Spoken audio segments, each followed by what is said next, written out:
안녕하세요. 산업재해 재해자 또는 보호자 여러분은 아시지요? 일하다가 다치면 산재 신청을 할 수 있다는 것 말이죠. 오늘은 사업주가 산재 신청을 싫어하는 이유에 대해서 이야기해보려고 합니다. 사업주가 산재 신청을 싫어하는 이유는 크게 3가지입니다. 첫 번째는 보험료가 오를 수 있기 때문입니다. 근로자가 일하다가 다치면 사업주는 산재보험료를 더 내야 합니다. 하지만 보험료가 오르는 것은 산재가 많이 발생한 사업장에만 해당됩니다. 두 번째는 근로감독을 받을 수 있기 때문입니다. 산재가 발생하면 근로감독관이 사업장을 조사할 수 있습니다.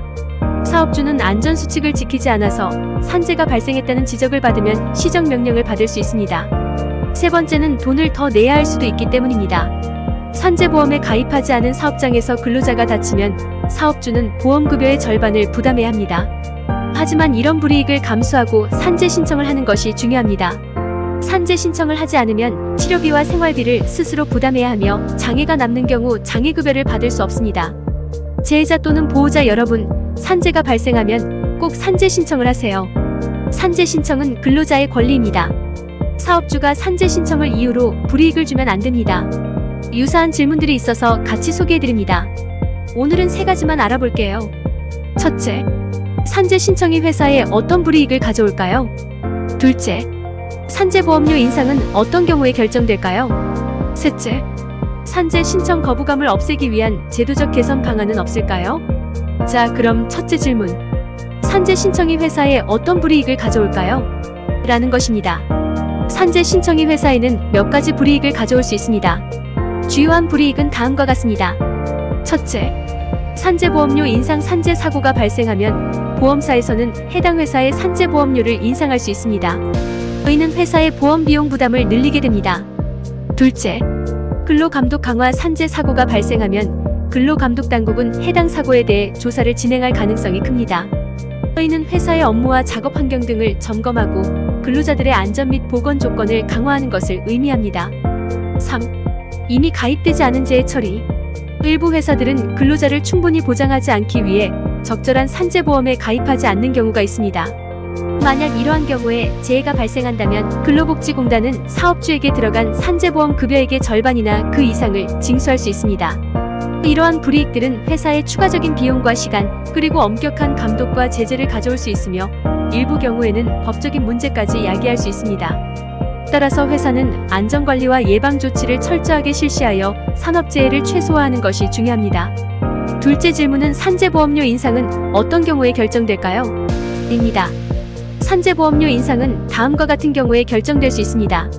1. 업무상 사고 발생. 회사에서 근로자가 업무상 사고를 입게 되면 해당 사고로 인한 산재보험 청구가 이루어집니다. 보험사는 이러한 청구 내역을 고려하여 산재보험료를 인상할 수 있습니다. 2. 보험 수지율. 산재보험료는 보험 수지율에 따라 결정됩니다. 보험 수지율은 여러 요소를 고려하여 계산되며 이에는 근로자의 직업, 업무 환경, 업종 등이 포함됩니다. 만약 해당 회사의 보험 수지율이 상승한다면 산재보험료도 인상될 가능성이 있습니다. 3. 법률 및 규정 변경. 정부나 관련 기관에서 산재 관련 법률이나 규정을 변경하는 경우에도 산재보험료 인상이 발생할 수 있습니다.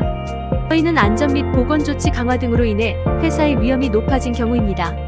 산재보험료 인상 여부와 그 정도는 다양한 요인에 의해 결정되며 일방적으로 모든 사고에 대해 동일하게 인상되는 것은 아닙니다. 각각의 상황과 회사의 특성을 고려하여 해당 보험료가 조절됩니다. 셋째 질문은 산재 신청 거부감을 없애기 위한 제도적 개선 방안은 없을까요? 입니다. 산재 신청 거부감을 없애기 위해 제도적인 개선 방안을 고려할 수 있습니다. 몇 가지 예시를 드리겠습니다. 1. 근로자 권리 보장. 산재 신청은 근로자의 당연한 권리입니다. 이를 강조하고 보장하기 위해 법률이나 정책에서 근로자의 산재 신청에 대한 보호와 지원을 강화할 수 있습니다. 2. 정보 제공 및 교육회사와 근로자들에게 산재 관련 정보와 절차, 혜택 등에 대한 체계적인 교육 과정을 마련하여 투명하고 이해하기 쉽게 안내할 수 있습니다. 이를 통해 거부감이나 오해를 줄일 수 있습니다. 3. 협력과 지원 체계 강화. 회사, 보험사, 노동관청 등 각 기관 및 당국 사이의 협력과 소통을 강화하여 산재 신청 절차를 원활하게 만들 수 있습니다. 또한 필요한 지원 서비스나 상담 체계를 구축하여 근로자가 신속하고 정확한 도움을 받을 수 있도록 할 수 있습니다. 4. 징벌적 처벌 방지. 일부 사업주는 산재 신청에 대해 징벌적으로 대응하는 경우가 있는데 이는 거부감을 유발할 수 있습니다. 따라서 법률상 직접적인 처벌보다는 예방 및 개선 차원에서 사업주들에게 충분한 안내와 지원 시스템 마련이 필요합니다. 5. 사회 인식 개선. 사회 전반에 걸친 인식 개선 활동이 중요합니다. 매체를 통한 정보 제공, 세미나 및 워크숍, 개최 등 다양한 방식으로 산재와 관련된 문제점과 해결 방안에 대해 더욱 넓은 인식 확대가 이루어져야 합니다.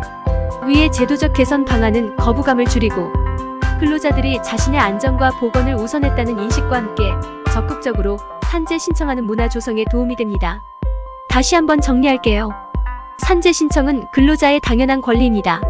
사업주가 산재 신청을 이유로 근로자에게 불이익을 주어서는 안 됩니다.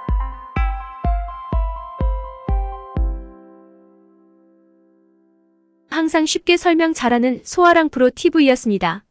좋아요, 구독 그리고 알람 설정까지 해주세요. 많은 힘이 됩니다. 궁금한 것들은 댓글로 남겨주시면 다음 영상 만들 때 참고하겠습니다.